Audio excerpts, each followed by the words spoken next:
Imagine a world where your destiny is set from the very day you're born.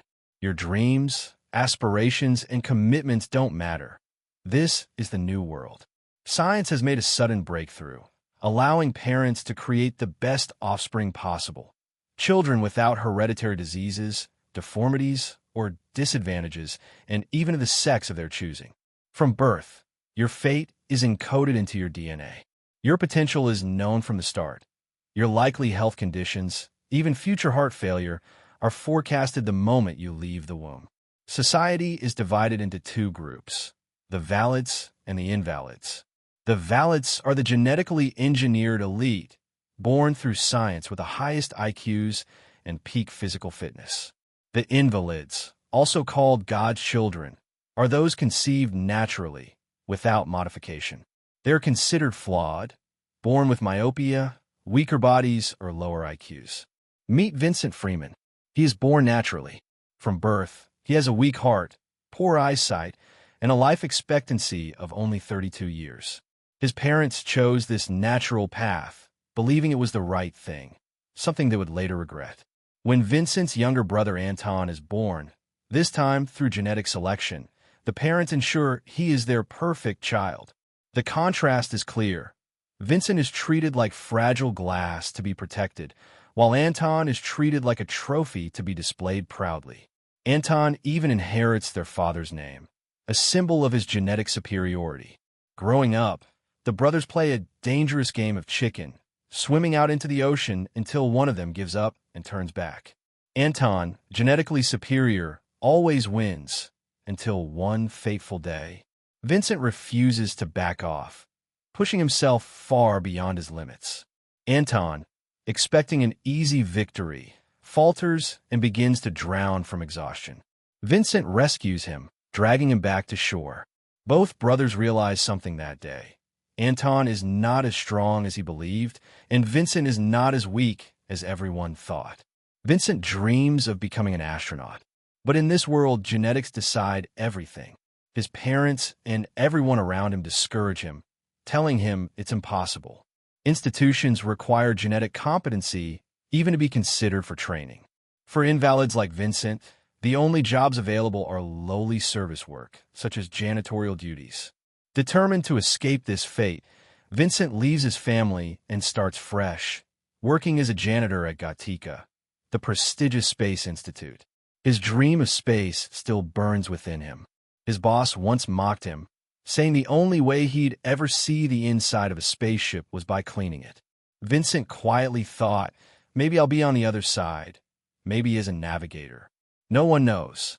Through underground connections, Vincent finds a way. He meets Jerome Eugene Morrow, a former swimming champion and a valid who was paralyzed in an accident. Vincent agrees to assume Jerome's genetic identity in exchange for giving him 25% of his earnings. With Jerome's DNA, Vincent applies to Gattaca. His blood is taken from fake fingertip samples, and his DNA is sequenced. He is instantly accepted. No interview, no need for background checks. Just Jerome's perfect DNA is enough. To maintain the deception, Vincent uses fake blood tips for daily scans, a hidden urine pouch for restroom tests, and scrubs his skin daily to avoid leaving traces of his real DNA. He excels at his work. Even the head of the corporation is impressed, believing his genetics explain his brilliance. Soon, Vincent is selected as navigator for an upcoming mission to Jupiter's moon, Europa, his dream finally within reach. Then disaster strikes. The mission director is murdered. During the chaos, Vincent accidentally leaves behind a single eyelash at Gattaca's headquarters. Forensics process it, revealing the DNA of an invalid. Suspicion immediately falls on him. Investigators believe the eyelash belongs to a violent invalid, even though Vincent has no connection to the crime. Police conduct surprise genetic sweeps, but Vincent cleverly evades them using Jerome's blood samples. One detective argues they should investigate the old-fashioned way, by looking for motives, while another insists on relying solely on DNA evidence. The search intensifies as Vincent prepares for Europa. Gattaca hosts a celebratory party for the upcoming mission. Against Jerome's advice, Vincent attends, meeting his colleague Irene. During the party, investigators suddenly lock down the venue. Realizing it's a trap, Vincent panics and flees with Irene, punching a guard to escape. The detectives chase after him, shouting his real name, Vincent. Irene, shocked to learn his true identity, panics, but Vincent assures her he's no murderer. The next day, another sweep takes place at Gattaca. Irene warns Vincent in time, allowing him to escape. Meanwhile, the older detective investigates the crime scene further, while the younger one becomes fixated on capturing Vincent. The younger detective eventually visits Jerome's home, only to find Jerome prepared, seated convincingly in a sofa. The DNA test confirms his identity. At the same time, the older detective uncovers the truth. The real killer is none other than the head of the aerospace corporation.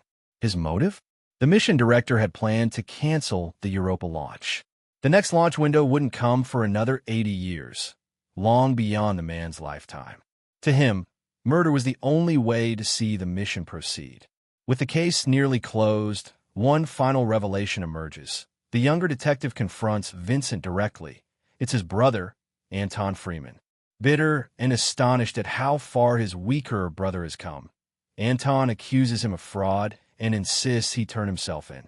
Vincent reminds him that he doesn't need saving, pointing out that long ago, he was the one who saved Anton in the ocean. Anton deflects, saying he defeated himself that day. The brothers agree to settle it once and for all with another swim. Out in the ocean, Anton weakens again, insisting they're too far out and need to turn back.